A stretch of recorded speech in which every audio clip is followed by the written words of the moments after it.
Ahoj přátelé, zdraví vás kapela Motus, nebo teda jenom já, Michal z kapely Motus. Já bych vám chtěl něco ukázat, dívejte.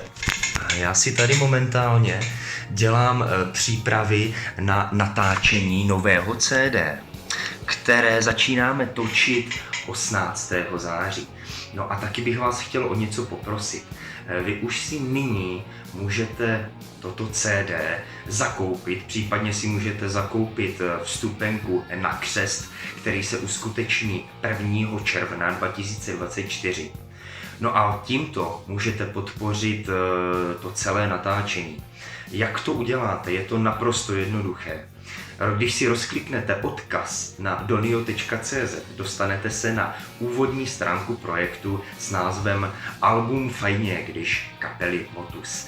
No a když pojedete níže, je tam nějaké povídání o tomto projektu, o představení kapely. Vy, kteří nás znáte, v podstatě ani nemusíte číst. Je to pořád stejné dokola, každopádně stálo nás to nějaké úsilí, můžete si to přečíst. Nejdůležitější ale pro vás je na pravé straně tlačítko podpořit. Ve chvíli, kdy ho rozkliknete, dostanete se do výpisu odměn, které jsme si pro vás připravili.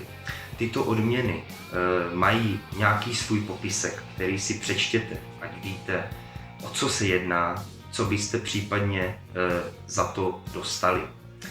Ve chvíli, kdy si vyberete jakoukoliv z odměn v jakékoliv výši, vyplníte pouze e-mailovou adresu, abychom vám mohli na ní poslat nějaké informace o tom, kdy dostanete svoji odměnu, jak se nám daří s natáčením a tak dále. No ale v případě, že si vyberete nějakou fyzickou odměnu, například fyzické CD v krabičce, tak my vám ho chceme samozřejmě někam poslat. Proto je potřeba, abyste vyplnili i svoji adresu bydliště. No a potom, jakmile bude všechno hotové, dostanete všechno to, co máte, na e-mailovou adresu, případně na vaši adresu poštovní, kam si vyberete. Takže my vám moc děkujeme už nyní za podporu a neváhejte, vyberte si nějakou odměnu. My se na natáčení strašně moc těšíme a doufáme, že se vám za to opravdu dobře odměníme.